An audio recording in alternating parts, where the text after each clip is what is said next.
The escape pod was dying. Lieutenant Commander Maya Chen knew this because the warning lights had stopped blinking red and had turned to a steady angry orange. The computer had given up trying to scare her with alarms. Now it just waited with her in the cold darkness of space. Maya floated in the small metal box that had become her coffin. Her research vessel, the Prometheus, was gone. She had watched it break apart 3 days ago when the engine core failed. The explosion had thrown her escape pod into the void like a stone thrown into an ocean. Now she drifted somewhere at the edge of known space, far from any shipping lane, far from any colony, far from Earth. The oxygen meter showed 4 hours remaining. The beacon had died on the first day. No one was coming. Maya was 34 years old. She had spent 12 of those years in space, studying stars and planets and the mysteries of the universe. She had always known she might die out here. Every space traveler knew this truth, but she had imagined something faster. An explosion, a hull breach. Not this slow waiting in the dark. She pulled out her personal recorder. The battery was almost dead, but she had enough power for one last message. "This is Lieutenant Commander Maya Chen of the research vessel Prometheus," she said. Her voice was calm. She had practiced being calm for 3 days now. "If anyone finds this pod, please send this message to Earth, to my family, to anyone who will listen." She paused and looked at the small window of her pod. Stars filled the view, millions of them, billions, each one a sun, perhaps with planets, perhaps with life. Yet the universe was so big, humanity was so small. "I am not afraid," Maya continued. "I want you to know that. I am sad that I will not see Earth again. I am sad that I will not see my mother again, or my sister, or my friends. I will miss the rain and the ocean and the feeling of wind on my face, but I am not afraid." She took a deep breath. The air already tasted thin. "I believe in humanity. I know that sounds strange coming from someone dying alone in space, but I have seen what we can do. I have seen us reach for the stars when we could have stayed safe on our little planet. I have seen us choose hope over fear, again and again, even when hope seemed foolish. We are not perfect. We have done terrible things to each other, but we keep trying to be better. We keep reaching, we keep hoping." A tear floated away from her eye, now drifting in the zero gravity like a tiny crystal. "So if you find this message, do not be sad for me. I died doing what I loved. I died believing in something greater than myself. And I hope that whoever you are, wherever you are, you believe in it too. Believe in humanity. Believe that we can be more than we are. Believe that the universe is not empty and cold, but full of possibility." She smiled at the recorder. "This is Maya Chen, signing off. May the stars guide you home." She turned off the recorder and closed her eyes. The cold was creeping in now. The heating system had failed hours ago. She wrapped her arms around herself and waited for the end. She did not see the light that appeared outside her window, far away in a ship that was larger than most human cities. When an ancient being named Serenthi watched the small metal pod on her viewing screen. The pod was tiny against the vastness of space, smaller than a grain of sand on a beach, but Serenthi could see the life sign inside. One heartbeat, one breath, one small flame of consciousness in the endless dark. Serenthi was old. She had been alive for more than 12,000 Earth years. Her people, the Velorothi, lived for a very long time. They had learned many things in their long lives. They had learned how to travel between stars. They had learned how to reshape matter and energy. They had learned how to build ships that could cross the galaxy in days instead of centuries. But most importantly, they had learned the cost of violence. 10,000 years ago, the Velorothi had nearly destroyed themselves. They had built weapons that could crack planets and extinguish stars. They had used those weapons on each other in a war that lasted for 300 years. When the war finally ended, their civilization was in ruins. Billions were dead. Their homeworld was a burned and poisoned shell. The survivors made a promise. Never again. They would never fight again. They would never interfere with other species. They would watch and record and remember, but they would never act. This was the doctrine of silence, and it had guided the Velorothi for 10,000 years. Serenthi had helped write that doctrine. She remembered the ashes of her homeworld. She remembered the screams of the dying. She had sworn an oath to never let such horror happen again. But now she looked at the small pod and the dying human inside. And she felt something she had not felt in thousands of years. She felt doubt. The human was sending a message. Sorrenti listened to it. The universal translator turned the strange sounds into meaning, and Sorrenti understood. The human was dying. She knew she was dying. And she was not cursing the universe or begging for mercy or crying out in fear. She was talking about hope. She was talking about belief. She was saying that she loved her species, even though they were imperfect, even though they had hurt each other, because they kept trying to be better. Sorrenti had watched many species over the millennia. She had watched them rise and fall, build and destroy, hope and despair. Most of them, when facing death, showed their true nature. They became angry or afraid or bitter. They blamed others for their fate. They died with curses on their lips. This human was different. Sorrenti turned to her council. The other elders of the Velorothi worldship had gathered on the command deck, their crystalline bodies glowing with soft light. They had all heard the message. They all knew what Sorrenti was thinking. "No," said Elder Veth. His light was a deep blue, the color of caution. "The doctrine is clear. We do not interfere." "She will die," Sorrenti said. "Many beings die every moment across the galaxy. We cannot save them all. We cannot save any of them. That is not our purpose. Our purpose is to watch and record. But what are we recording? The death of another sentient being while we do nothing? We record the truth," Veth said. "The truth is that the universe is dangerous and life is fragile. The truth is that interference leads to catastrophe. When we learn this lesson with our own blood, we learn that violence leads to catastrophe," Sorrenti corrected. "Saving a life is not violence. And what happens after we save her? What happens when her species learns of our existence? They will want our technology. They will want our knowledge. They will want our power. And when we refuse to give it to them, they will try to take it. This is what always happens.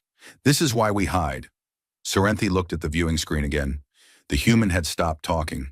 Her eyes were closed. Her life sign was growing weaker. "What if they are different?" Sorrenti asked softly. Veth made a sound that was the Velorothi equivalent of a bitter laugh. "They are never different. We have watched 10,000 species rise and fall. The Karath seemed different until they burned their world. The Morveth seemed different until they tried to enslave their neighbors. The Telsin seemed different until they split the atom and used it to kill billions of their own kind. Every species thinks they are special. Every species believes they will be the ones to break the cycle. And every species proves us wrong. This human," Sorrenti said, "is facing death alone in the cold of space. She has no hope of rescue. She knows she will die. And her final words are words of hope and love for her species. Does that not suggest something? It suggests that she is one good individual among billions. There are good individuals in every species. That does not make the species worthy of intervention." Sorrenti was silent for a long moment. The other elders watched her, their crystalline forms flickering with unease. They knew Sorrenti. They knew her history. She had been a warrior once, before the Great War. She had killed and nearly been killed. She had watched her children die in the fires of their homeworld. She had more reason than anyone to support the doctrine of silence. But she also had something else. She had memory. She remembered what it felt like to be young and hopeful. She remembered what it felt like to believe that the universe held more than just death and destruction. She had lost that feeling long ago, crushed under the weight of millennia and tragedy. Now, listening to this dying human talk about hope, she felt something stir inside her, something that had been sleeping for 10,000 years.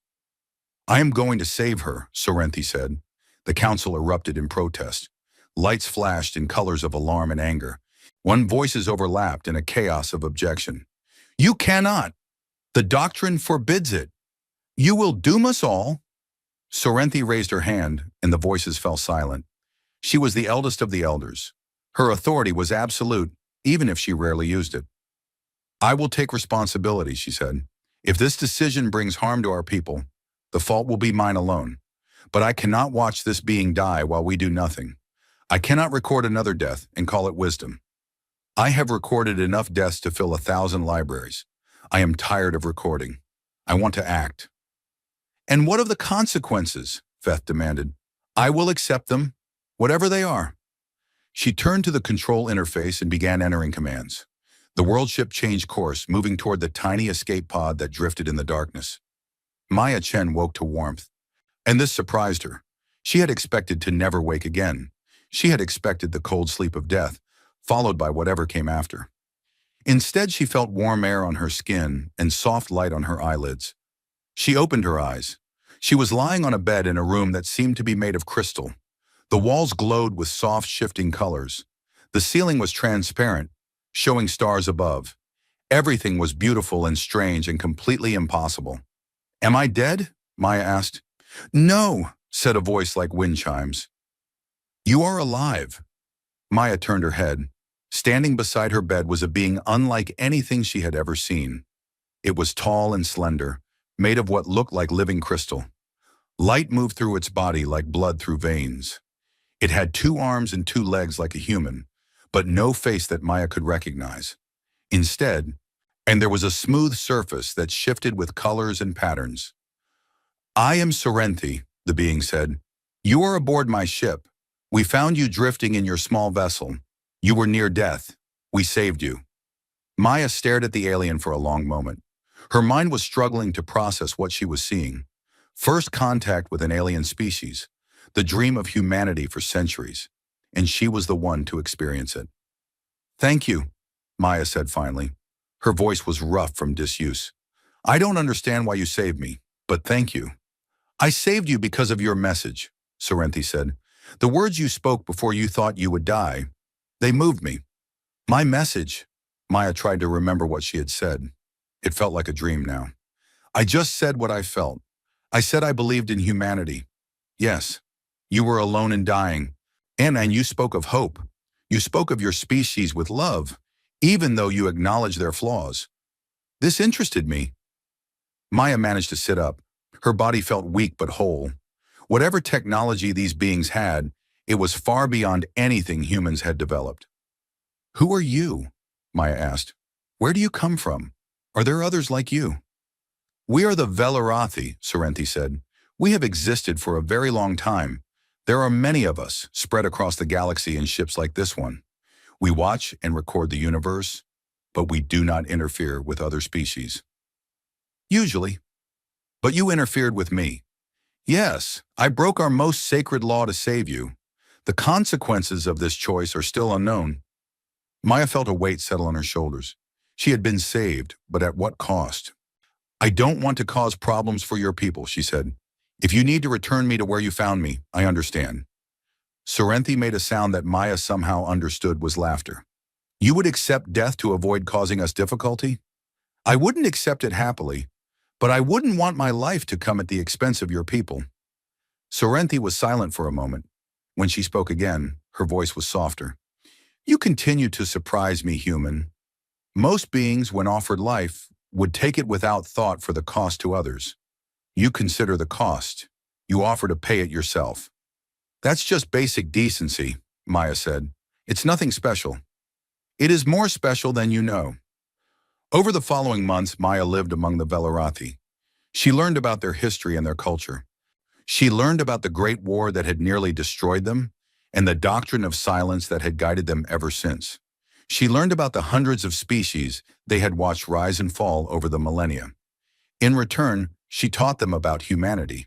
She played them human music and read them human poetry. She told them stories of human heroes and human villains, human triumphs and human failures. She told them about the wars and the peace treaties, the genocides and the healings, the hatred and the love. The Velarathi listened to everything. They recorded everything. And slowly they began to change their opinion of humanity. Your species is strange, Serenthi told Maya one day. They were standing in the observation deck watching stars drift past. You have the capacity for great cruelty. Your history is filled with violence and injustice. By every measure we use to evaluate young species, you should have destroyed yourselves long ago. But we didn't, Maya said. No, you didn't. Every time you came close to the edge, something pulled you back. Every time you built weapons capable of ending your civilization, You found reasons not to use them. Every time your hatred threatened to consume you, your love proved stronger. We're not perfect. We're not even close to perfect. No, but you keep trying. That is what makes you different. Maya looked at the stars. Somewhere out there was Earth, her home, her people. She missed them terribly, but she was also grateful for this experience. She was learning so much. She was seeing the universe from a perspective no human had ever seen before. What happens now, she asked. All right, I can't stay here forever. My people will think I'm dead. When you are strong enough, I will return you to your home, Sorrenti said.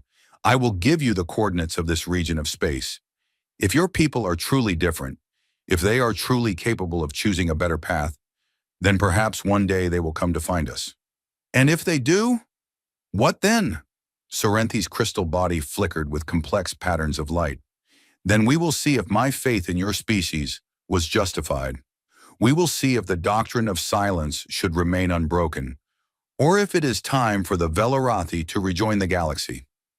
Maya felt the weight of this responsibility. She was just one person. How could she carry the hopes of two species on her shoulders? I'll do my best, she said. That's all I can promise. That is all anyone can promise, Sorrenti replied. The choice of what to do with that best is what defines a species. I saved one human. What humanity does next will determine whether that choice was wisdom or folly. The day of Maya's departure came too soon.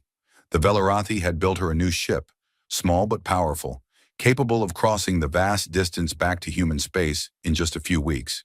They had healed her completely and given her gifts of knowledge that would take human scientists decades to understand. Sorrenti came to see her off. Remember what I told you, the elder said. We will be watching, not to judge, but to see. If your kind is truly different, then prove it. Not with words, but with choices. Every day, every moment, you choose what kind of species you want to be. Choose wisely. Maya embraced the alien, feeling the strange warmth of living crystal against her skin. Thank you, she said, for saving my life, for believing in us. Thank you, Sorrenti replied, for reminding me what hope feels like. Maya climbed into her ship and left the world ship behind. As she flew toward home, she carried with her the weight of an impossible trust. One ancient being had broken 10,000 years of sacred law to save her. One choice had been made. Now it was humanity's turn to choose. Maya Chen's return to Earth was the biggest news story in human history. Her ship appeared at the edge of the solar system on a Tuesday morning, broadcasting identification codes that had been declared dead 3 years ago. Within hours, the entire world was watching as her small and alien-built vessel descended through the atmosphere and landed at the United Nations headquarters in New York. She stepped out of the ship and faced a crowd of thousands. Cameras from every nation pointed at her. Microphones captured every breath. The world held still, waiting for her to speak. My name is Maya Chen, she said. I was lost in space 3 years ago. I was dying, and something saved me, something wonderful and ancient and kind. They call themselves the Velarathi, and they want to know if we are worth believing in. The silence that followed was absolute. Then the questions began. Maya spent the next 6 months telling her story. She spoke to governments and scientists, religious leaders and ordinary citizens. She showed them the technology the Velarathi had given her, modern technology that could solve problems humanity had struggled with for centuries. Clean energy, medical treatments, materials stronger than anything humans had ever created. But she also told them about the doctrine of silence. She told them about the 10,000 years of watching and recording and never interfering. She told them about the hundreds of species that had risen and fallen while the Velarathi did nothing. And she told them about Sorrenti, the ancient being who had broken her most sacred law to save one dying human. They are watching us, Maya said in her address to the United Nations General Assembly, not to judge us or punish us, but to see what kind of species we really are. They have seen so many civilizations destroy themselves. They have lost hope that any young species can choose a different path. But something about us gave Sorrenti hope again. Something about my message in that dying escape pod made her believe that we might be different. She paused and looked at the assembled leaders of humanity. I don't know if we are different. I know our history as well as anyone. I know about the wars and the genocides and the cruelties we have inflicted on each other, but I also know about the courage and the compassion and the love. I know that every time we came to the edge of destruction, we found a way to step back. I know that we are still here, still reaching for the stars, still hoping for something better. She held up a small crystal, glowing with inner light. It was a gift from Serenthi, a beacon that would allow humanity to contact the Velarathi. They gave me coordinates. They told me that if we are truly different, one, we should come find them. This is their invitation. What we do with it will define our species. The world debated. In government buildings and military headquarters, leaders discussed the implications of Maya's discovery. Some saw opportunity. An alliance with an ancient, powerful species could protect humanity from any threat. Access to Velarathi technology could solve energy crises, cure diseases, and open the galaxy to human expansion. Others saw danger. How could humanity trust beings they had never met? What if the Velarathi were lying? What if they wanted to study humans like laboratory animals, or enslave them, or exterminate them? The universe was vast and unknown, and trust seemed foolish. Military strategists argued about defensive possibilities. Intelligence agencies tried to analyze the technology Maya had brought back. Warren corporations calculated profits and losses. Politicians weighed votes and popularity. But something else was happening too. Something the leaders did not expect. Ordinary people were talking about Serenthi's choice. They were talking about an ancient being who had broken her most sacred law to save a stranger. They were talking about what that meant and what it should mean. A teacher in Brazil told her students about the Velarathi and asked them what they thought humanity should do. The students wrote essays and made art and composed music about hope and choice and being worthy of trust. One student, a girl named Isabella, wrote a poem that went viral across the internet. She was dying in the dark cold and alone among the stars. A stranger saw her light and chose to break the ancient night. Now the question falls to us. What kind of species will we become when someone believes in us? The poem was translated into every language. It was painted on walls and sung in streets. It became a symbol of something larger than any government or corporation could control. Religious leaders spoke about the meaning of Serenthi's choice. Some said it was a sign from God, a test of humanity's worthiness. Others said it was a challenge from the universe, a chance to prove that conscious beings could be more than their worst impulses. Debates raged about theology and philosophy, but beneath all the arguments was a single question. What should humanity do now? How many scientists studied the technology Maya had brought back? They published papers and held conferences and argued about implications. The clean energy system alone could transform human civilization. The medical knowledge could extend human lifespans and cure diseases that had plagued humanity for millennia. But every piece of technology came with an unspoken question. Are we ready for this? Do we deserve this? A movement began to form. It had no single leader and no formal organization. It was made up of millions of people around the world who felt something stirring in their hearts. They called themselves the worthy, though they did not claim to be worthy of anything. They simply believed that humanity should try to be. The worthy did not demand that governments take any particular action. They did not protest or riot or make political statements. Instead, they made small choices in their daily lives. They were kinder to strangers. They helped their neighbors. They chose hope over fear and compassion over anger. They believed that if enough people made enough small choices, the sum of those choices would make humanity worthy of Serenthi's sacrifice. Maya watched all of this unfold with a mixture of hope and worry. She was becoming a symbol, something she had never wanted to be. People called her the bridge, the one who connected humanity to the stars. They asked her for guidance and wisdom, as if she had answers that no one else possessed. But Maya was just a scientist. She had no special wisdom. She had simply been in the wrong place at the wrong time, or perhaps the right place at the right time. She had spoken words from her heart, and those words had changed everything. But she did not know what should happen next any more than anyone else. Years passed. The debate continued. Governments could not agree on a unified response to the Velarathi invitation. Some nations wanted to send expeditions immediately. Others wanted to wait and study more. Others wanted to ignore the invitation entirely and pretend that nothing had changed. Maya grew older. The fire of her return faded into the background noise of history. New crises demanded attention. Wars and famines and disasters filled the news. The question of the Velarathi became just another issue among many, argued about by experts and ignored by most ordinary people who had more immediate concerns. But the worthy movement continued to grow. Quietly, slowly, and it spread through human civilization like roots spreading through soil. It was not a religion or a political party. It was simply a way of thinking about choices. Every choice matters. Every act of kindness or cruelty shapes what humanity becomes. And somewhere out there, someone is watching to see what we choose. Maya was 73 years old when the sky filled with ships. She was in her garden in Northern California, tending to roses that her mother had planted decades ago. Her mother was long dead now, and her sister too. Maya had never married, never had children. Her life had been consumed by the weight of being the bridge, a role she had never asked for and could never escape. She heard the news alert on her communication device. She looked up at the sky and saw darkness spreading across the blue. Ships, thousands of ships, more ships than she could count. They were not Velarathi ships. The invasion force belonged to a species called the Keth.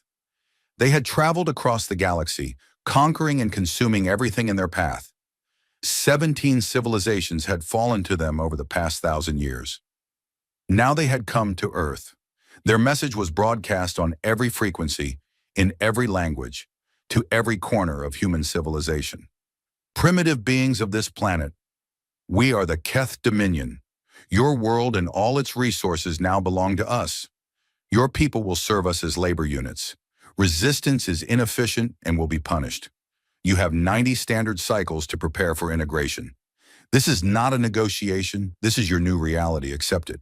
Humanity did not accept it. Within hours, when the world's governments had put aside their differences and formed a unified defense command. Weapons that had been pointed at each other for decades were now aimed at the sky. Every ship, every soldier, every scientist was mobilized for the defense of Earth. But even as they prepared to fight, the military leaders knew the truth. They had seen the Keth fleet. They had analyzed its technology. The math was simple and brutal. Humanity could not win this fight. Their most powerful weapons were like toys compared to Keth technology. Their fastest ships were slower than Keth scouts. Their best defenses would hold for perhaps a few days before crumbling. They were going to lose. Everyone knew it. They prepared to fight anyway. Maya was summoned to the Emergency Command Center in Geneva. The leaders of the world wanted to speak with her. She was still the bridge, even after all these years. She was still the one who had met the Velarathi. She was still the only hope anyone could think of. "Can you contact them?" the Secretary General asked. She was a young woman, barely 40, with the weight of the world on her shoulders. "The Velarathi, can you ask them for help?" Maya looked at the crystal beacon she had carried for 40 years. She had never used it. She had been waiting for humanity to decide what kind of species they wanted to be. Now the decision had been made for them. "I can try," Maya said, "but you need to understand something. The Velarathi have not interfered with any species for 10,000 years. They let civilizations rise and fall without lifting a finger to help. They have watched 17 species fall to the Keth. 17. They did nothing. But they saved you," the Secretary General said. "One person. One time. Because of a message I sent while dying. That is very different from asking them to fight a war for us. We have to try. What else can we do?" Maya nodded slowly. She was so tired. She had carried this weight for so long, and now at the end of her life, she was being asked to carry it once more. "I will send a message," she said, "but I will not ask them to save us." "What? Why not?" Maya looked at the young leader with eyes that had seen too much and understood too little. "Because asking them to save us would prove that we are no different from every other species. We would be begging for protection instead of standing on our own feet. If I ask them to fight for us, I am telling them that Serenthi was wrong to believe in us. And I am telling them that we are just like all the others, unable to face our own fate with dignity. So what will you say?" Maya thought for a long moment. She remembered Serenthi's words from decades ago. "We will be watching, not to judge, but to see." "I will tell them to watch," Maya said finally. I will tell them to see what we do next. Whatever happens, however this ends, I want them to see who we really are." She activated the beacon. The message she sent was simple. It took her only a few minutes to compose. When she was finished, she transmitted it toward the coordinates burned into her memory for 40 years. "This is Maya Chen. You saved me once. I am not asking you to save us again. I know you have watched species fall before. I know you have your reasons for not interfering. I accept those reasons. And I do not blame you for them." She paused, gathering her thoughts. "But I am asking you to watch what we do next. We are facing an enemy we cannot defeat. We have 90 days before they come to destroy us or enslave us. We know we cannot win. We are going to fight anyway." Another pause. "I do not know what we will do in these 90 days. I do not know if we will be brave or cowardly, kind or cruel, united or divided. I only know that whatever we do, it will show you who we really are. So please watch. Whatever happens, watch. And when it is over, remember us. Remember that we tried." She ended the transmission. 3 days later, Maya Chen died in her sleep. She never knew if the Velarathi received her message. She never knew what would happen to her species. She died believing in them, just as she had believed in them when she thought she was dying alone in that cold escape pod so many decades ago. But her message was received. Across the vast distances of space, in a world ship older than human civilization, an ancient being named Serenthi listened to Maya's final words, and she began to watch. On Earth, humanity prepared for the end. Weapons were built, defenses were raised, soldiers trained and ships launched, and the clock counted down toward zero. But something else happened too, something that no one had planned and no one could explain. People started being kinder to each other. It began with small things. A man in Tokyo gave his lunch to a homeless person because, as he said, "If we only have 90 days left, and I want to spend them being the person I always meant to be." A woman in Cairo forgave her sister for a betrayal that had divided their family for 20 years. A child in Buenos Aires wrote a letter to a pen pal he had never met saying, "I hope you survive. I hope we all survive. But if we don't, I want you to know that you were my friend."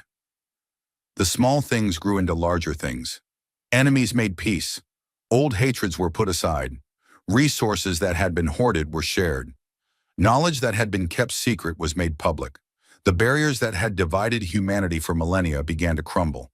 No one ordered this to happen. No government mandated it. No religious leader commanded it.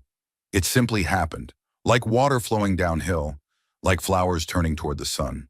Faced with extinction, humanity chose not to fight each other. When they chose to fight together, and they chose something else too, they chose to face the end with grace. In schools around the world, teachers continued to teach, not because they believed their students would need the knowledge, but because learning was what humans did. It was who they were. In hospitals, doctors continued to heal, not because they believed their patients would have long lives, but because healing was sacred, regardless of how much time anyone had left. In churches and mosques and temples and simple family homes, people gathered to pray and sing and tell stories, not because they believed their prayers would be answered, but because prayer was hope made visible, and hope was the most human thing of all. Artists created art, musicians played music, writers wrote stories, not for fame or money or recognition, but because beauty was worth creating even at the end of the world, especially at the end of the world. Children played games and laughed and dreamed of futures they would probably never see. Parents held them close and told them that everything would be okay, even though they did not believe it. They lied to protect the innocent, and the lie was a form of love. The 90 days passed. The Keth fleet moved closer. The moment of truth approached, and somewhere far away, an ancient being watched. She saw the weapons and the defenses and the soldiers preparing for battle, but she also saw the kindness and the courage and the stubborn, beautiful hope. She saw a species facing extinction, and she saw them choosing to be worthy of survival, even if survival was impossible. She saw Maya Chen's faith justified, and she knew what she had to do. The Velarathi world ship drifted through the darkness between stars. It was enormous, larger than most moons, a city of crystal and light that had been traveling the galaxy for more than 10,000 years. Inside its glowing halls, the conclave had gathered for the first time in 3 centuries. Sorrenti stood at the center of the great chamber. Around her, the elders of the Velarathi waited in silence. Their crystalline bodies pulsed with colors that reflected their emotions. Blue for caution, red for anger, orange for fear, green for hope. There was very little green. "You have all seen what I have seen," Sorrenti said. Her voice echoed through the chamber like music. "You have all watched the humans face the Keth invasion. You know what they have chosen to do?" Elder Veth stepped forward. His light was deep blue, knee darker than it had been decades ago when they had argued about saving Maya Chen. "I have watched," Veth said. "I have seen them build weapons they know will fail. I have seen them prepare defenses they know will crumble. I have seen them choose to fight a battle they cannot win. This is not wisdom. This is foolishness." "Is it?" Sorrenti asked. "Or is it something else? What else could it be? They are throwing their lives away. They could negotiate with the Keth. They could surrender and survive as servants. Many species have made this choice. It is not pleasant, but it is survival. And is survival the only thing that matters?" Veth's light flickered with frustration. "It is the foundation of everything. Without survival, nothing else is possible. The dead cannot grow or learn or change. They are simply dead." Sorrenti nodded slowly. "You are right. The dead cannot grow or learn or change.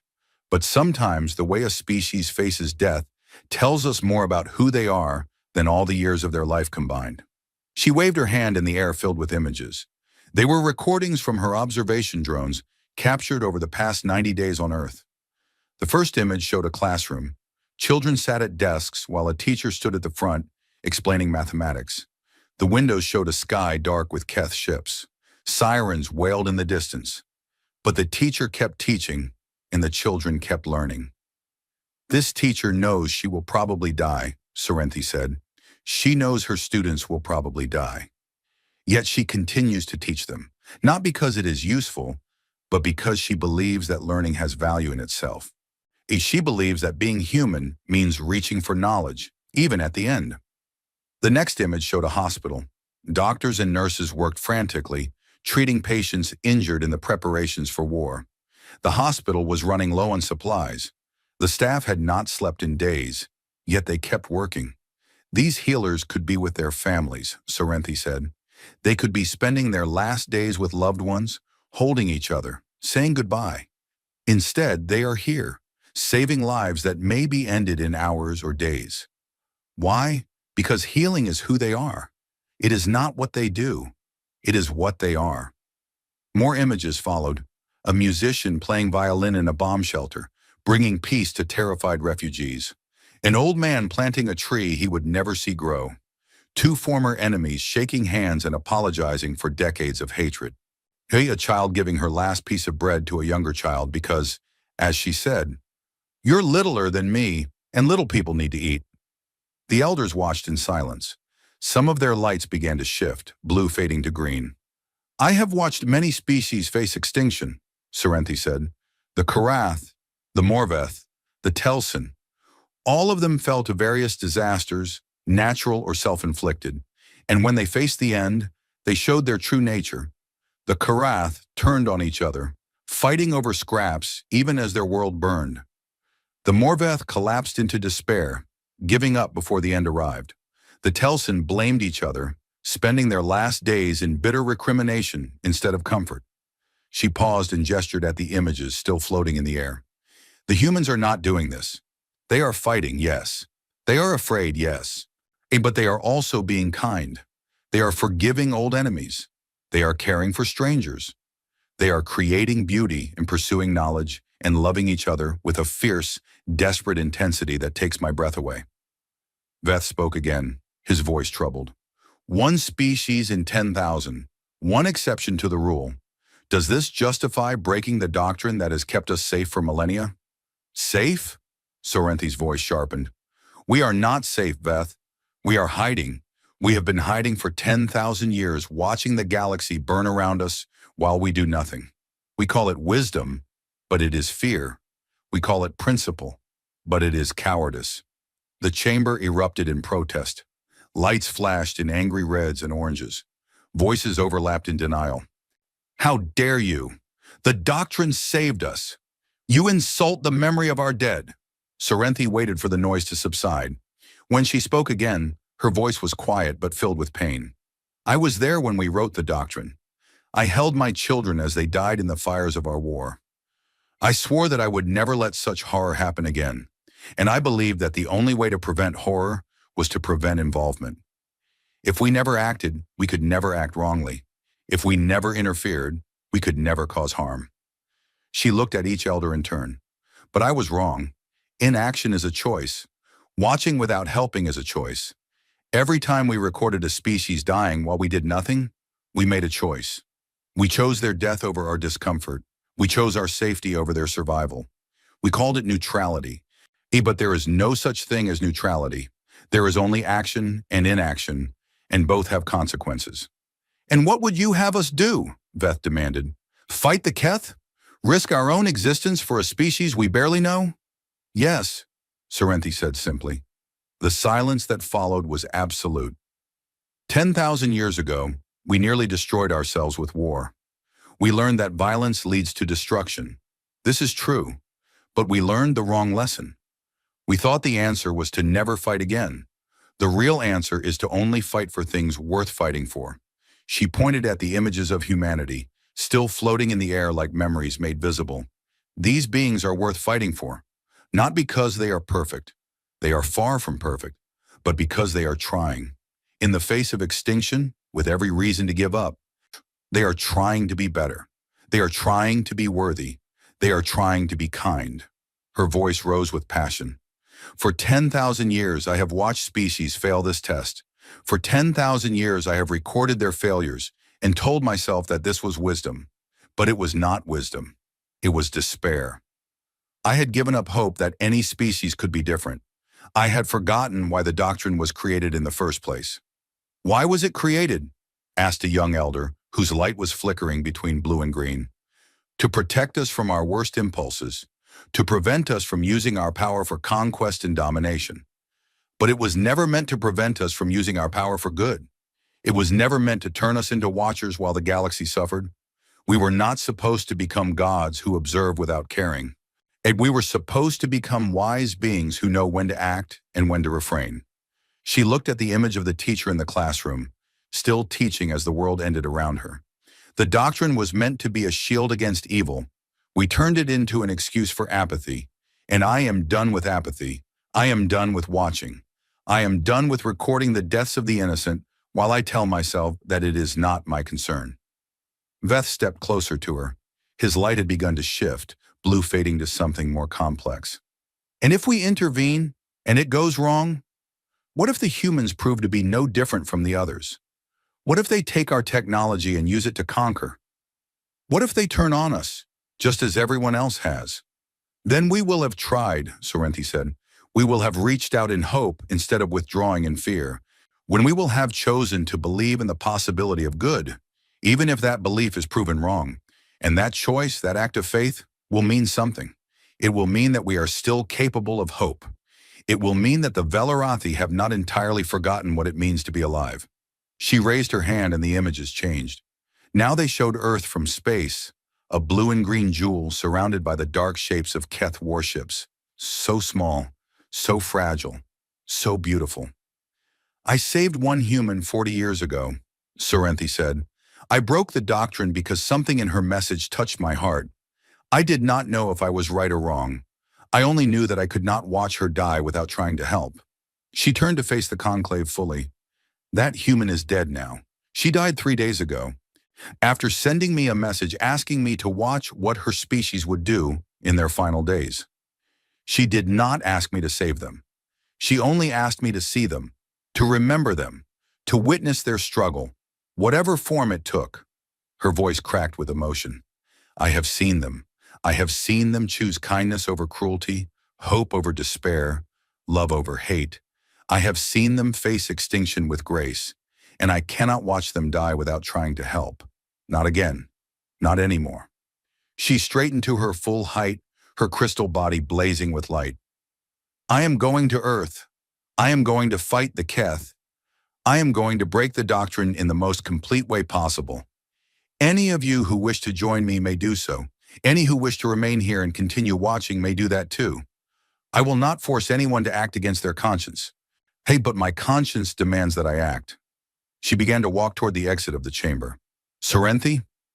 Veth's voice stopped her. She turned to look at him. The old elder's light had changed completely. It was now a deep, vibrant green. I am tired of watching too, he said.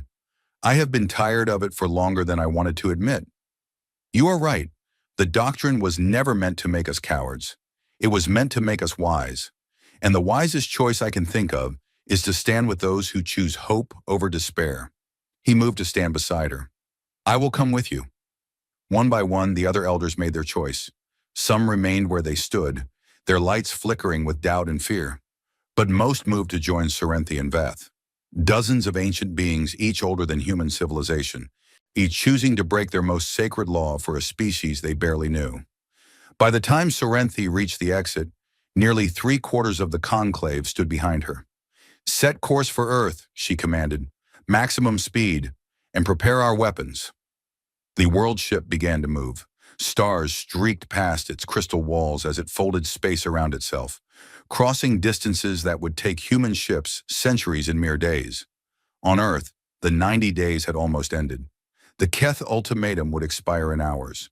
The invasion fleet had taken position, surrounding the planet like a cage of metal and death. Human forces were ready to fight, even though they knew they could not win. In cities around the world, people gathered to watch the final hours. Some prayed, some sang, some simply held each other and waited. Wai, a little girl in Mumbai, asked her mother, "Are we going to die?" Her mother held her close and thought about lying, but she had promised herself that if the end came, she would face it with honesty. I don't know, little one, maybe, but whatever happens, I want you to know that I love you, and I am proud of who we are. We fought, we tried, we chose to be brave instead of afraid. That matters even if we lose. Why does it matter if we lose? Because who we are is not defined by whether we win or lose. It is defined by the choices we make. We chose to be kind to each other. We chose to hope. We chose to fight for our world instead of giving up. Those choices are beautiful, and nothing can take them away from us. The little girl thought about this for a moment, then she smiled. When I hope we win, though. Her mother laughed through her tears. Me too, little one. Me too. Above them, the Keth fleet began to move into attack formation. The final battle was about to begin, and then between one breath and the next, the sky changed. A light appeared. Not the harsh light of Keth weapons, but a soft, golden glow that seemed to come from everywhere at once. The darkness of the invasion fleet was pushed back by radiance. The Velarathi world ship emerged from folded space like a sun rising at midnight. It was enormous, larger than anything the Keth or the humans had ever seen. Its crystal surface blazed with power, and its presence filled the sky like hope made visible. For a long moment, nothing moved. The Keth fleet held position. The human defenders waited. The Velarathi ship simply floated there, a light pouring from its surface. Then Serenthi's voice echoed across every frequency, heard by humans and Keth alike. This species is under our protection. Withdraw. The Keth commander, a creature of brutal efficiency who had conquered 17 civilizations, considered his options. He had heard legends of the Crystal Ones, ancient beings who had once reshaped stars. But those legends were 10,000 years old. Perhaps the Velarathi had grown weak. Perhaps they were bluffing. Perhaps they had forgotten how to fight. He gave the order to attack. Keth weapons fired. Beams of energy that could crack continents streaked toward the world ship. For an instant, it seemed like the gamble might pay off. Then the Velarathi responded. What happened next took 11 minutes. Moha, the humans who watched it would never forget those minutes for as long as they lived. They would tell their children and grandchildren about the day the sky caught fire with crystal light. The Velarathi had not forgotten how to fight. They had simply chosen not to fight for 10,000 years. Now, reminded of why fighting could be worthwhile, they unleashed power that humanity could barely comprehend. Keth ships dissolved into atoms. Energy beams were caught and redirected. The vast invasion fleet, which had seemed unstoppable hours ago, was scattered like leaves in a hurricane. When it was over, not a single Keth ship remained. The sky was clear except for the world ship, still glowing with soft golden light. And then slowly, the world ship began to descend. It came down through the atmosphere, like a falling star in reverse. When it settled over the United Nations headquarters, casting a shadow of light instead of darkness. And from its shining surface, a bridge of crystal extended down to the earth below. Serenthi walked down that bridge alone. Her crystalline form caught the sunlight and scattered it into rainbows. She moved with the grace of a being older than human memory, and yet also with the hesitation of someone who was not sure of her welcome. A crowd had gathered. Thousands of people watched in silence as the ancient alien approached. No one knew what to say. No one knew what to do. Then a young woman pushed through the crowd. She was Maya Chen's granddaughter, and she carried a bouquet of flowers in one hand and a letter in the other. "Elder Serenthi?" she asked, her voice trembling. Serenthi stopped. She looked at the young woman and saw the echo of Maya in her features. "You are Maya's family." "Yes. She died 3 days ago, but she left this for you. She always believed you would come." The young woman held out the letter. Serenthi took it with hands that seemed almost too delicate to exist. She opened it and read the words that Maya Chen had written in the last days of her life. "Thank you for watching. Thank you for seeing us. We tried to be worth it. Whatever you need, whatever we can give, we are with you now.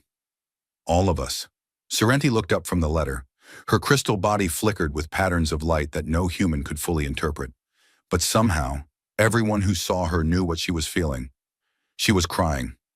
"We came back," Serenthi said softly. "We saved one human, and she made us believe again. She made us hope again. She reminded us why we used to care about the universe, instead of just watching it, and now we have come back to save all of you."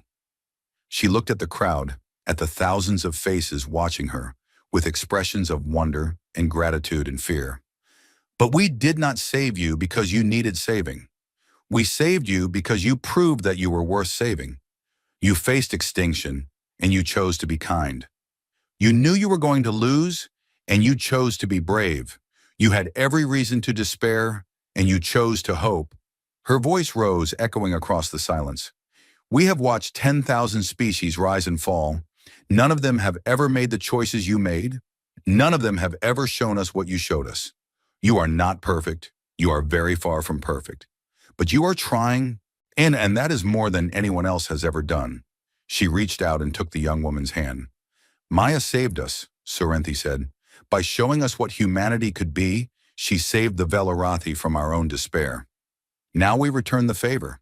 Not because we are generous, but because we owe you. We owe you everything." The young woman smiled through her tears. Around her, the crowd began to cheer. The sound grew and grew until it filled the sky, a roar of joy and relief and hope that seemed to shake the earth itself. The Velarathi had returned, and humanity had proven worthy. The first year after the Keth defeat was the strangest in human history. An ancient alien species had descended from the stars, destroyed humanity's enemies in 11 minutes, and then asked very politely if they could stay. Serenthi explained it to the emergency session of the United Nations. The conclave chamber aboard the world ship was broadcast to every screen on Earth, and billions of humans watched as the crystalline elder spoke. "We have broken our most sacred law," she said. "For 10,000 years we chose not to interfere with other species. We watched civilizations rise and fall, telling ourselves that our neutrality was wisdom. But Maya Chen showed us that neutrality is just another word for abandonment. She showed us that watching someone die when you could save them is not wisdom. It is cowardice." The world leaders listened in silence. They were still processing the fact that aliens were real, that those aliens had saved humanity from enslavement, and that those aliens were now asking for something in return. "We do not ask for tribute or service," Serenthi continued. "We do not want your resources or your obedience. What we want is much simpler and much more difficult." "What do you want?" the Secretary General asked. "We want partnership. We want to learn from you, and we want to teach you. We want to help you grow, and we want to grow ourselves." For 10,000 years, we have been frozen in our own history, unable to move forward because we were too afraid to act. You have shown us a different way. You have shown us that action is not the same as violence, and that hope is not the same as foolishness. She paused, her crystal body flickering with complex emotions. We want to believe in the universe again. We want to believe that the future can be better than the past. We had forgotten how to believe those things. What you reminded us. The partnership began slowly. There was too much fear on both sides, too much uncertainty, too many questions without answers. Humans were afraid that the Velarathi would control them. The Velarathi were afraid that humans would disappoint them. Both species were afraid that the hope they felt was just another illusion waiting to be shattered. But fear faded with time, and in its place something new began to grow. The Velarathi shared their technology carefully. They did not simply hand over blueprints and formulas. Instead, they taught humans how to understand the principles behind the technology. They wanted humanity to grow into their power, not to be overwhelmed by it. Human scientists worked alongside Velarathi researchers in floating laboratories above Earth's atmosphere. They learned about energy systems that could power cities for centuries without fuel. They learned about materials that could withstand the heat of stars. They learned about medicine that could cure diseases that had plagued humanity since the beginning of time. But the learning went both ways. The Velarathi had been frozen for 10,000 years, locked in a pattern of observation and inaction. They had forgotten how to create, how to innovate, how to dream. Humans, with their chaotic energy and their endless desire to make things, began to remind them. A young human artist named Thomas Rivera was invited to the worldship to study Velarathi aesthetics. He spent a year learning about their crystalline architecture and their light-based art. Then he created something entirely new, a sculpture that combined human materials with Velarathi light, creating a work that seemed to be both solid and liquid, both still and moving. The Velarathi who saw it were stunned. They had not seen original art in millennia. They had been so focused on recording and preserving that they had forgotten how to create. Thomas's sculpture reminded them of something they had lost. "You are strange beings," Saranthi told Thomas when she visited his studio. "You live such short lives, and yet you create as if you have forever. You know that death is coming, and yet you build as if you will never die." Thomas smiled. "Maybe that's why we create. Because we know we won't last forever. We want to make something that will. We live for thousands of years," Saranthi said thoughtfully. "And we stopped creating centuries ago. Perhaps because we had so much time, we stopped feeling the urgency. We stopped understanding why creation mattered. Creation always matters. Even if no one ever sees what you make, even if it falls apart the next day. The act of making something is itself valuable. It's saying to the universe, 'I was here. I thought this was beautiful. I wanted to share it.'" Saranthi was quiet for a long moment. Then she did something she had not done in over 1,000 years. She began to create.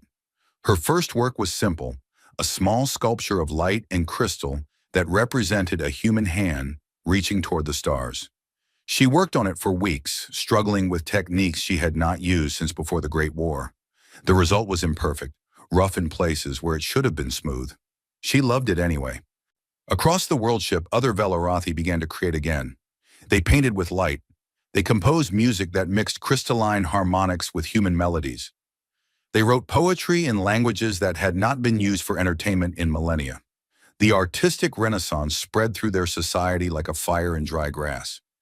Meanwhile, on Earth, humans were changing too. The worthy movement that had begun before the Keth invasion continued to grow. But now it had a new purpose. It was no longer about proving humanity worthy of rescue. It was about being worthy of partnership. People around the world began to think differently about their choices. Every act of kindness was seen as a contribution to the partnership. Every act of cruelty was seen as a betrayal of the beings who had saved them.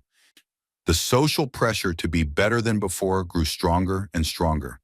This was not always positive. Some people felt overwhelmed by the expectation to be good. Some rebelled against what they saw as impossible standards. Some argued that humanity should not change itself to please aliens, no matter how friendly those aliens seemed. But the majority of humans embraced the challenge. They wanted to be worthy, They wanted to show that Sorrenthi's faith in them had been justified. They wanted to prove that Maya Chen had been right to believe in them all those years ago. Schools added new courses about ethics and choice. Businesses adopted practices that prioritize cooperation over competition. Governments began to work together in ways that would have seemed impossible just a few years earlier. The changes were not perfect. Humanity did not become a utopia overnight. People still made mistakes. They still hurt each other. They still chose poorly sometimes. But the overall direction was clear. Slowly, painfully, beautifully, humanity was growing up. 5 years after the Keth defeat, the first joint expedition was launched. A human Velarathi crew set out in a new kind of ship, designed by engineers from both species. Their mission was simple: explore the galaxy and make contact with other civilizations. Captain Sarah Okonkwo was the human commander. Elder Veth was the Velarathi leader. Together, they led a crew of 50 humans and 30 Velarathi into the unknown. Their first contact was with a species called the Telrin. The Telrin had been hiding for centuries, terrified of the Keth and other predatory species. They had watched the events at Earth from a distance, and they could not believe what they had seen. "You are the species that the Crystal Ones saved?" the Telrin ambassador asked. He was a small being with 6 limbs and enormous eyes, and he seemed unable to stop trembling. "Yes," Captain Okonkwo said, "and we are here to offer you the same thing they offered us." "The same thing? What do you mean?" "Friendship, partnership, a chance to be part of something larger than yourself." The Telrin ambassador was silent for a long moment. Then he began to cry, strange tears that evaporated into mist. "We have been alone for so long," he said. "We have been hiding for so long. We thought the universe was only darkness and death. We thought we were the only ones who believed that things could be different." Captain Okonkwo reached out and took one of his many hands. "You're not alone anymore. None of us are." The alliance grew. The Telrin joined, and then the Mora, and then the Geston. Species that had hidden for centuries began to emerge. They came to Earth in the world ship, seeking the safety and partnership that the human Velarathi alliance offered. Not all of them were peaceful. Some had spent so long hiding that they had become paranoid and suspicious. Some had developed their own traditions of violence that they were reluctant to abandon.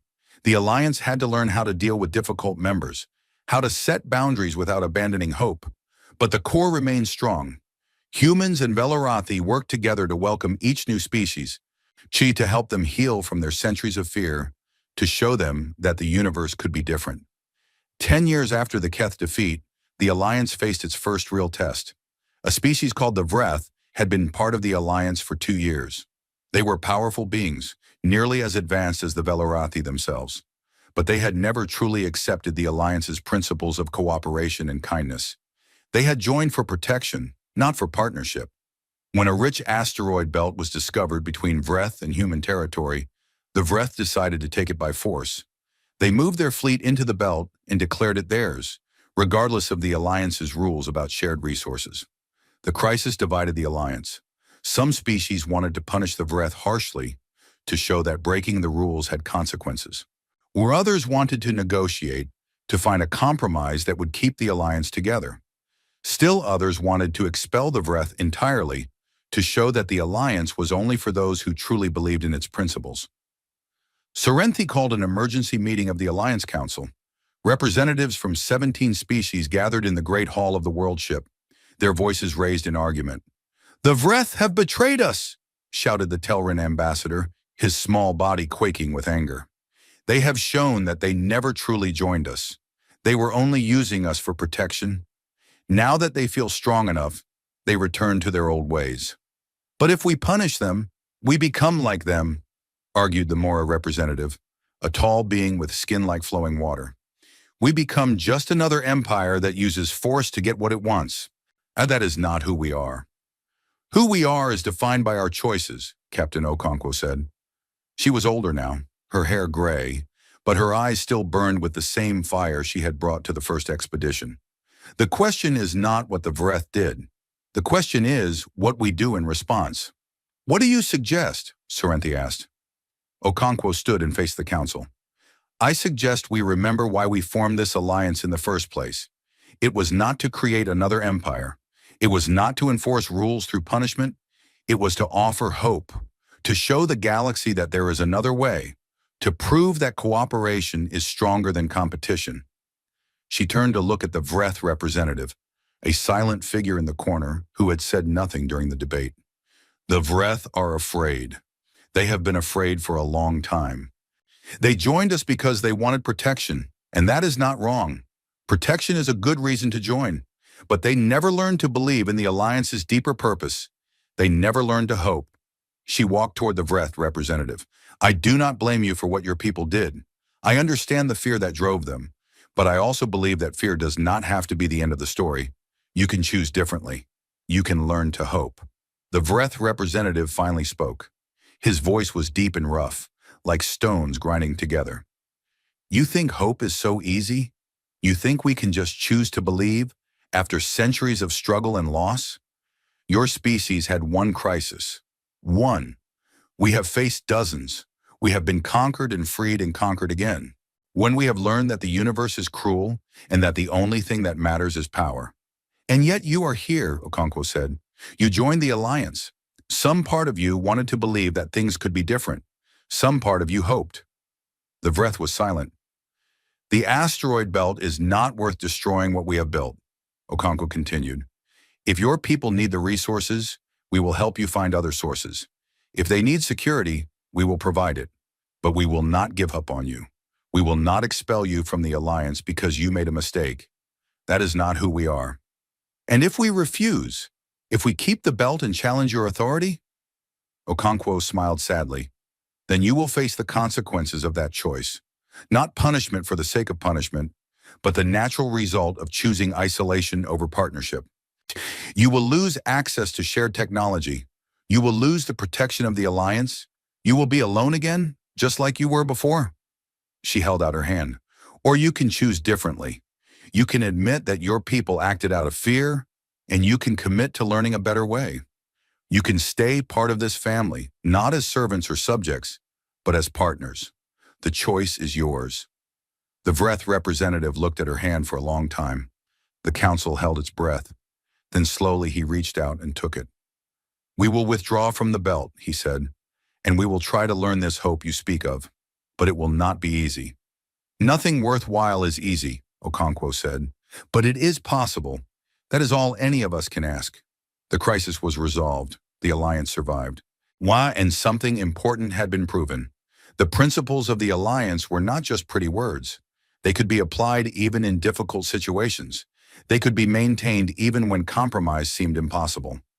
Serenthi watched the handshake between the human and the Vreth, and she felt something she had not felt since the early days of her very long life. She felt proud. Proud of the humans who had shown that their grace under pressure was not just a one-time thing, but a consistent part of who they were. Proud of the Alliance which had faced its first real test and emerged stronger, and proud of herself for making the choice to save Maya Chen all those years ago. That single choice had led to this moment, to this handshake, to this proof that the universe could be different. One human saved, then one species. Now 17 species working together, learning together, hoping together. And this was only the beginning. 50 years had passed since the Keth defeat. 50 years since the Velarathi worldship descended through Earth's atmosphere and changed history forever. 50 years since humanity proved that it was worth believing in. The galaxy was a different place now. The human Velarathi alliance had grown beyond anything Serenthi had imagined. 43 species were now part of the Great Coalition, each bringing their own strengths and their own challenges. Together, they had built something that had never existed before, a galactic community based on cooperation instead of conquest, hope instead of fear. The Alliance had stations and outposts scattered across hundreds of star systems. Its trade routes connected civilizations that had never known each other existed. Schools taught the history of dozens of worlds.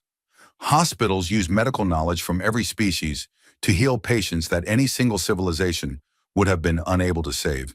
And at the center of it all, humans continued to be humans. They were still chaotic and messy and full of contradictions. They still argued and fought and made mistakes. They still hurt each other sometimes, but they also kept trying, kept hoping, kept believing that tomorrow could be better than today.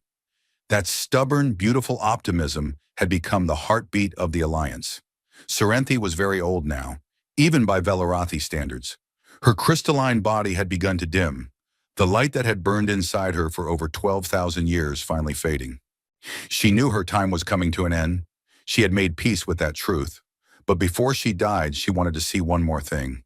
She wanted to see what the alliance had become. She wanted to know if her choices had been right. She traveled to Earth, to the city that had grown up around the place where the world ship first landed. The city was called Chen City now, named after Maya.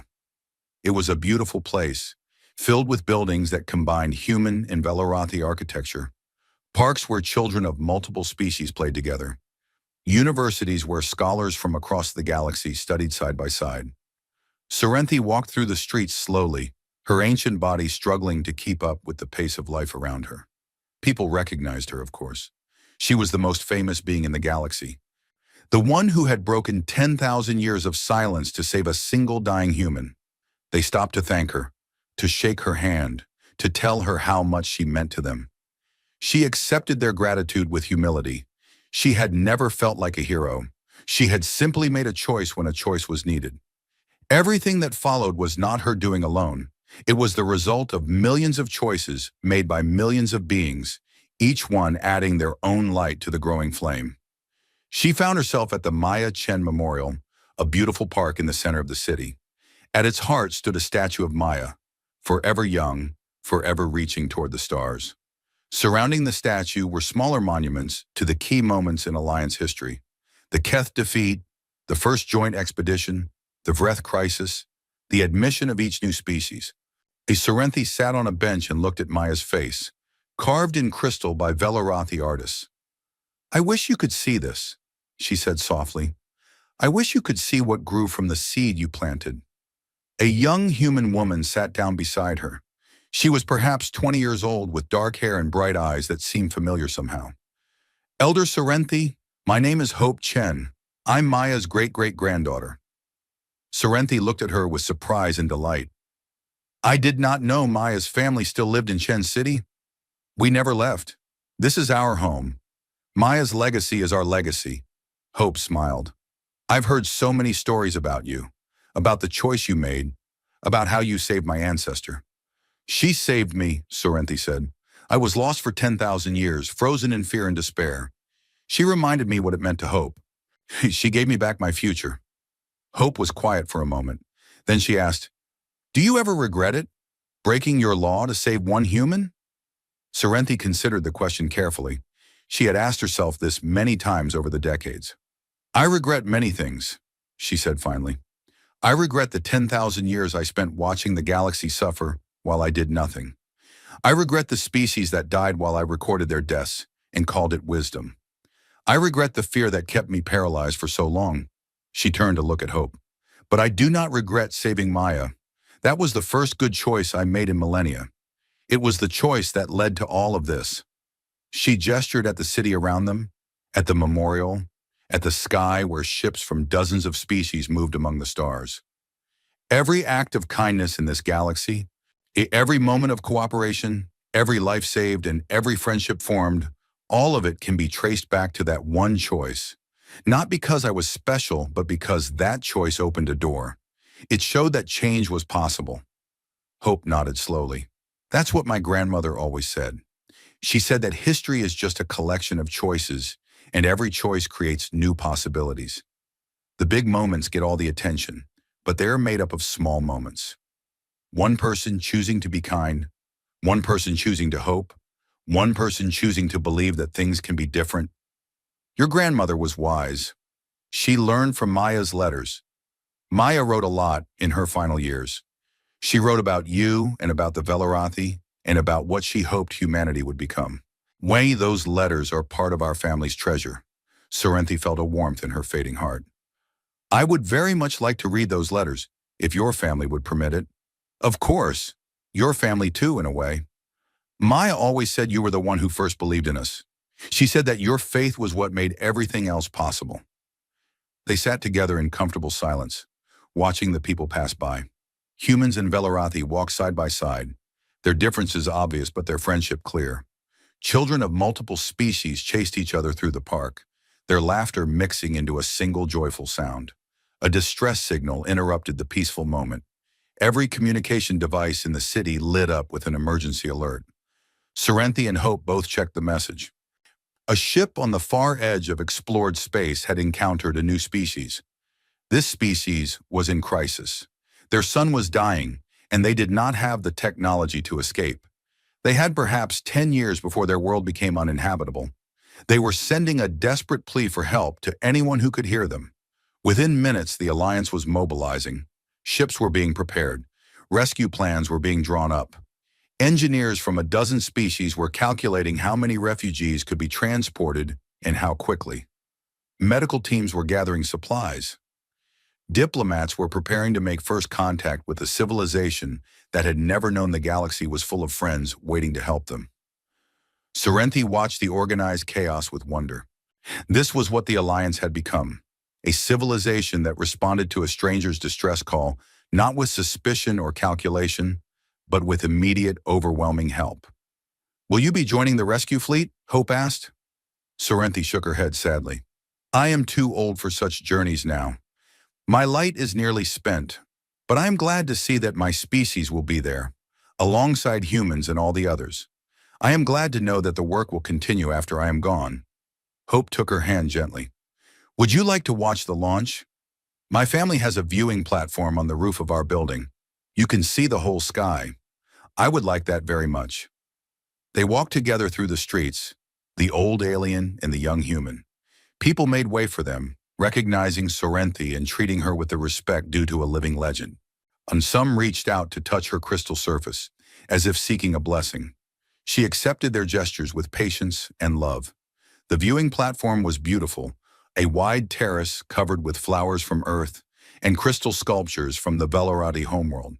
Hope's extended family was already gathered there, several generations of Maya Chen's descendants. They welcomed Serenthi as one of their own, guiding her to the best seat, bringing her refreshments, making sure she was comfortable. As the sun began to set, the rescue fleet launched. Ship after ship rose from the spaceport, each one carrying beings dedicated to saving strangers they had never met. Velarathi crystalline vessels flew alongside human steel ships. Telran scouts darted between larger transports. Mora medical frigates moved with careful precision. Even a Vreth battleship had joined the fleet, its weapon systems modified to protect rather than destroy. The sky filled with light as the ships accelerated toward the stars. It was the most beautiful thing Serenthi had ever seen. "This is what we are now," Hope said softly. "This is what you helped us become." Serenthi was silent for a long moment. When she spoke, her voice was barely a whisper. "I saved one human. I thought I was just making a small choice, following my heart instead of my head. I did not imagine that it would lead to this." "That's how it always worked," Hope said. "The biggest changes start with the smallest choices. You chose to save Maya. She chose to believe in humanity. Humanity chose to be worthy of that belief. The Velarathi chose to believe in us too. And now here we are, saving another species. Well, because that's who we are now." Tears flowed from Serenthi's eyes, crystalline drops that caught the last light of the sun and scattered it into rainbows. "I am ready to die now," she said. "I have seen enough. I have seen the future I helped create, and it is beautiful. I have seen the choice I made bear fruit beyond my wildest dreams. I have seen the galaxy begin to heal." Hope held her hand tighter. "Not yet. Stay a little longer. Watch the stars with us." Serenthi smiled, her crystal face flickering with complex emotions that humans had only begun to understand. "A little longer then. For Maya's sake, for humanity's sake, for the sake of all the species we have yet to meet and all the choices we have yet to make."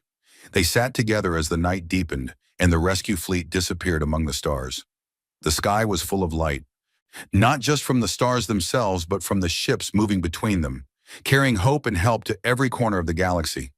Somewhere out there, a dying species was about to learn that they were not alone. They were about to learn that the universe was not as cold and empty as they had feared.